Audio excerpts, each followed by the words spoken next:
Hi, folks. Glenn here.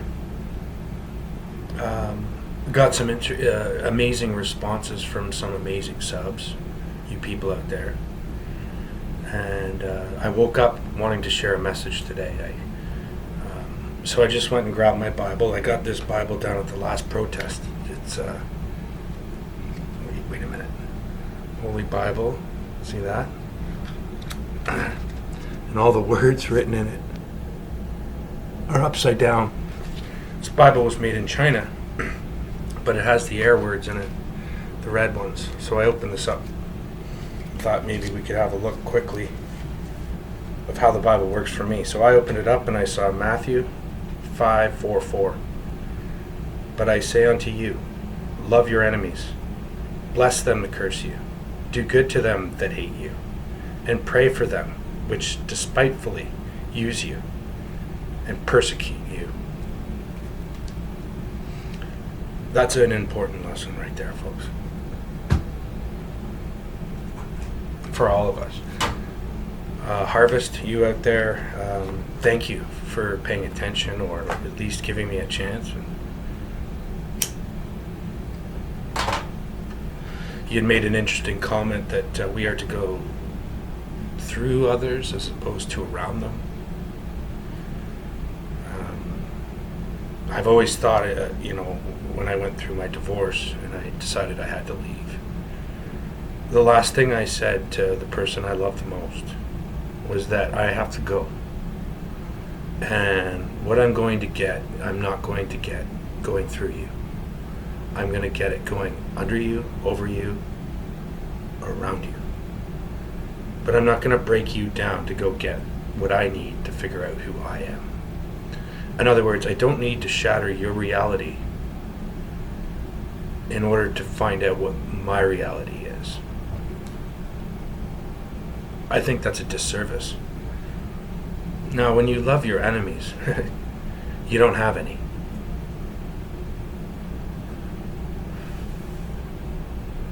Anyways, and another inspiration that I got from you, Harvest, is maybe I should give you a little bit of background. And to tell you the truth, how I met Livette and how I became so interested in her work, her life work, was actually to get to know who she is personally. And she's shared a lot of stories about her growing up and the trials and tribulations that she's been through, the good times, the bad times. Living in Vegas, pain, suffering, and that actually inspired me to want to learn more from her because she's being authentic. So maybe I'll take 10 minutes and tell you a little bit about my life story. But before that, more importantly, I want to explain to you what this logo means. So I went down to the protest, Hugs Over Masks. You can look it up. It's a Canadian movement that is sick and tired of being controlled by government. Anyways, I've gone to 4 or 5 of them now, and in Toronto, Ontario, and we're going to the big one tomorrow. We're leaving at 4 o'clock in the morning. We don't know how many people are going to be there, but people are coming from all over Canada to meet in Ottawa, which is about 5 hours from me. Anyways, I wanted to tell you a little bit about this logo. So when I got there, I saw a guy wearing this shirt, and he came up to me, and I said, "What does that logo mean?" He gave me the look kind of like, "Well, what does it mean to you?" And I thought, well, it kind of looks like V for Vendetta when he slashes out something, I guess. I don't know. And then I contemplated the logo before I decided I would go purchase a shirt to support this movement. I would analyze this logo. And this is what I got. I've got Earth, feminized. But also the sun, the black sun. I mean, the symbol for the sun is a circle. The circle's feminine, even though the sun is masculine. And we're playing with 3 colors here on the 4-color wheel. We're missing yellow, which is my color. And I'll talk about that in a bit later. But anyways, long story short, I see a masculine air power, almost Saturn, standing in front of Waterworld, protected by Mother Earth. This is Black Earth, air power. So when I went to go buy the shirt, I said, do you even know what that means? Do you know who designed it and who put this logo together? She said, no, but she said, you like it, don't you? I said, I love it. She said, well, what does it mean to you? So I told her. And I bought about 5 of them. And I've been wearing them on the subway, on the GO train, on my way to work. I wear it to work while I'm carving stones. And I carry this logo around with me. The only thing I would do is add a bit of yellow somewhere. But anyways, I thought I'd share that with you guys. This is a cool logo too. I just like the color, but it's a shield. Orion's Shield is the name of the company that makes this hat. It's got like copper in it. It's pretty cool. Anyways, that's enough about that. So Hugs Over Masks is who I'm in support of and who I am going to serve. A little bit more about the protest is most of our most powerful speakers and protesters are young children. I'd say between the age of 12 to 15. Then we have the young children that go around serving cookies to everybody.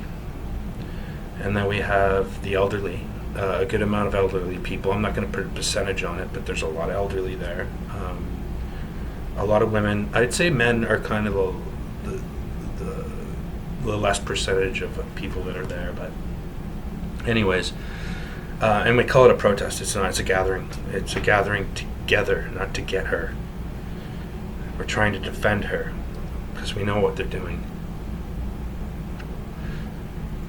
They want us to tear apart our abilities to create. They want to create it for us. And I can tell you a lot of the people in this movement are sick and tired of it. And so am I. So a bit about me. I was born in Scarborough, Ontario. Scarborough is a poor area. I meet many people around my age, 40, that were born there. It was more like a working class city. My dad was a cop then in Toronto. My mom was working as a teller in a bank. Back then, you had to do everything on paper. So she had quite a job. She was managing a bank, and everything had to be tickety-boo. And my dad was a young cop, 22, 23 years old on the force. He did some pretty amazing things, but being a cop, living in Scarborough, them getting married earlier in life led to a divorce. And I was very young when it happened. There was a lot of fighting, I remember, for it. Anyways, my mom remarried eventually, later on, a firefighter. So I've always grew up with father figures in uniforms. Even my grandfather was in the Navy. And I'm a stonemason. I don't have a uniform, but I don't mind this one. Anyways, moved up to the New Market, just north of Scarborough.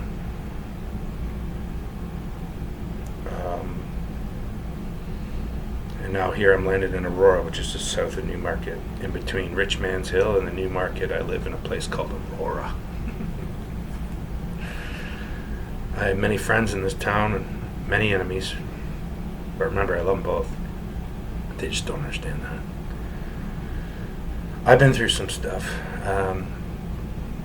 Diagnosed bipolar, my first episode, I was incredibly manic. I just started my first design build, which means I'm building the house and I design the house, and I'm doing it at the same time, and contracting with a couple other people's help.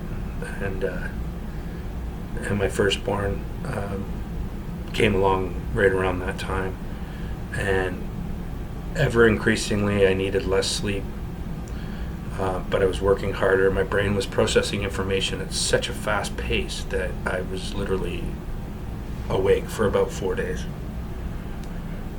And during that time I had what they call an episode, where reality switched. I went to a different place. The grass was shinier, the cars were shinier, the sun was like almost touchable.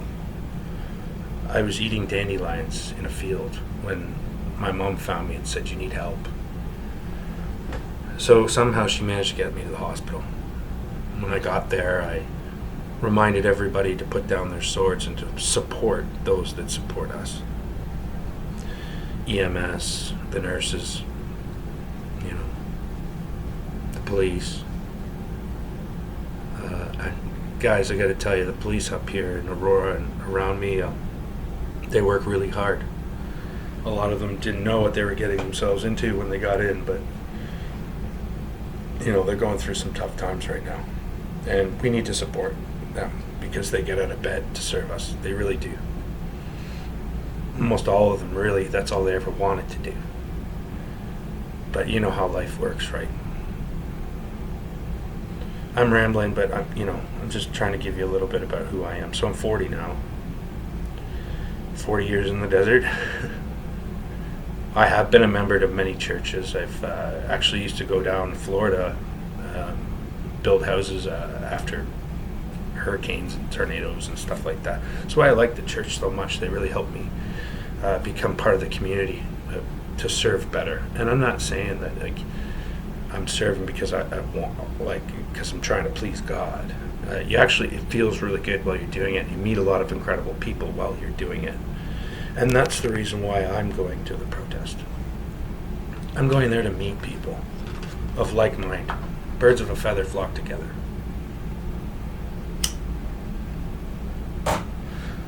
I have met nothing but good people every time I've been down. I think there's been 18 protests now. It's been 18 weeks. I've only been to 4, maybe 5. Some of these guys have been going for a while, and they're tired too.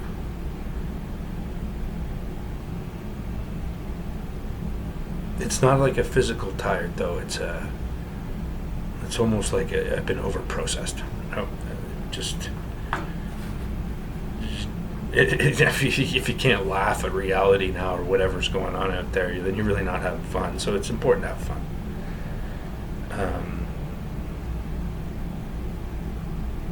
My episode. So that was my first bipolar episode, and I've got to tell you, it was amazing. I didn't want my episode to end. I didn't want to get forced to go to sleep and then tied down to restraints and reprocessed in a hospital and put on meds and thrown back out into reality. I didn't want that, but that's what I got.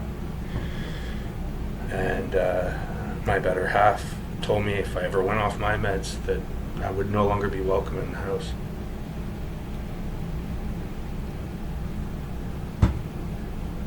I had to go off my meds. I was on 12 pills or something at once. 260 pounds. It's hard to be a stonemason when you've got side effects from your meds like anal leakage or dizzy spells when I'm up on scaffold. However, after the 12 years, I have found meds that work well for me. So anybody out there that's having a hard time, melatonin will help you get to sleep naturally. You can't really OD on it. However, if you take too much, you might feel a little bit groggy in the morning. And the other one I'm taking that's not over the counter is called orazapine or something. I take it if it's an emergency and I really can't get to sleep, because that's basically always been my problem, sleep. And when I sleep well, I function and operate well.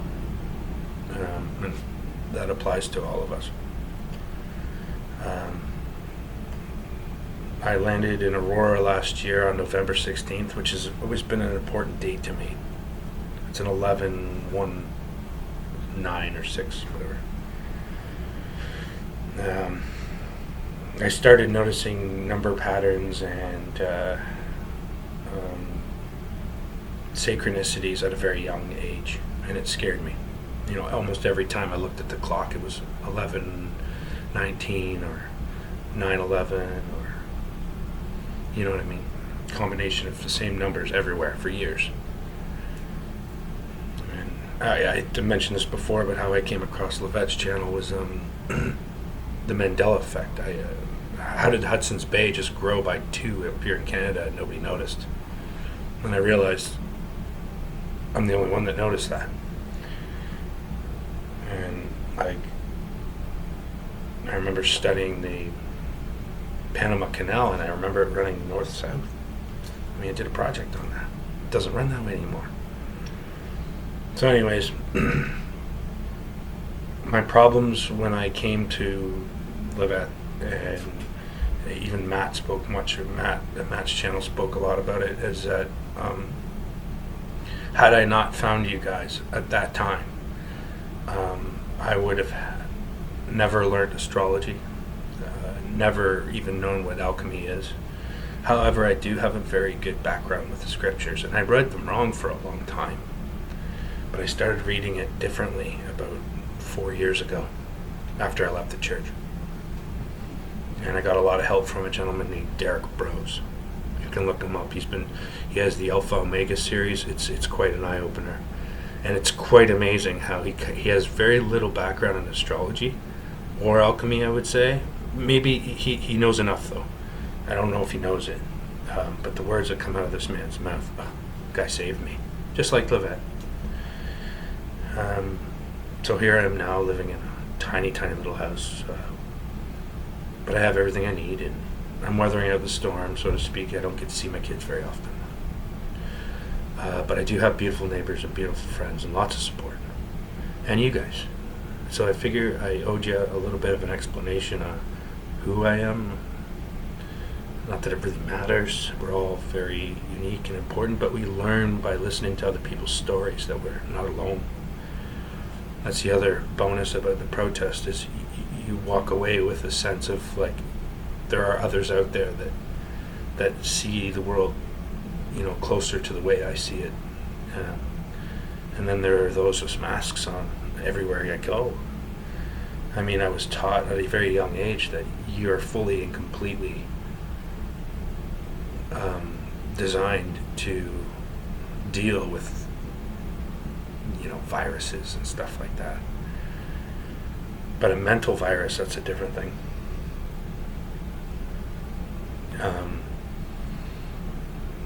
I am to remind people that we are to put down your swords. Don't put down your words, but be careful with them. Going around calling people a fool is just as bad as murder. Or, well, you know what I mean. Jesus taught us that. I think it was a pair of bells. Oh, speaking of that, I'll finish with this. This is something I learned and share with you guys. Hopefully it'll help you if you're ever in a bind or a conversation that, is you feel so is important having. Jesus spoke in parables. He threw out a story that could be taken or ring true two different ways, at least two different ways, sometimes more, but at least two. When you talk in parables, you can start to see and gauge the reaction of the person that's listening to you. And if their reply or the impact that you made by saying your parable brings positive energy to them, then they're hearing the message they needed to hear it. But if it offends them, it's automatic that it offends them because they don't know, or they can't. They haven't really been able to take what they say and apply it to themselves, which is what I've been trying to do for the last little while, and I fail sometimes. It's if you're going to be a teacher out there in masonry, if you're going to teach, you better know what you're teaching the kid, because if you teach them wrong, it's going to take them 2 or 3 years to relearn everything, and you've wasted that person's time. However, I was taught wrong many things. So if you are taught wrong when you are taught right later on in life, and it does make sense, you can go back and look at the things that were wrong and make them right. It's kind of changing the past in order to, not changing the past, but changing your perspective on what you thought in the past can actually change you in the moment and change the future, which is awesome. Anyways, thank you for listening to me. I love all of you. I will be going on this march, this protest, and really why I'm throwing it out there is we don't know how many people are coming. Could be 100,000. And the French and the English have united for the first time in Canada ever to serve a common goal, to fight for liberty. The French up here in Canada, the Quebecers, they do not put up with shit. However, us Torontonians and Ontarians, we're a little bit more laid back. So it should be interesting to see how that all plays out. But talk about a pro coming out of a con. Because of these protests, we've realized here in Canada that French and the English are united as one for the first time. Maybe ever. Definitely in the last little while. Remember, Canada's a young country, 175 years old, maybe, I don't know, not that much more or less than that. You know what Canada really represents here is a proof to the rest of the world that all cultures can exist here. We have everything here. Trinidadian to Lebanese to Australian to Chinese, Russians, Ukrainians, we've got every culture here. I don't even have to leave Canada to learn other people's perspectives. I mean, I wouldn't have gotten good at chess had I not met a Ukrainian. You ever played chess with a Ukrainian? People are nuts. They're genius. A lot of smart people out there. Ever since I was a kid, I knew that I was so fortunate to be born here. However, it doesn't feel that way anymore. But really, anywhere you go in the world, it's the same shit. Anyways, I'll end with a kiss and a hug. And remember, check out Hugs for Masks. Know what I'm going up against, and if you just go to their website, read briefly what they're all about. That's basically, I stand with them, okay? And I'm not scared. That's the other thing. Fear's useless. Notice it, recognize it, understand it, overstand it, and then do something about it. I love all of you. Peace out.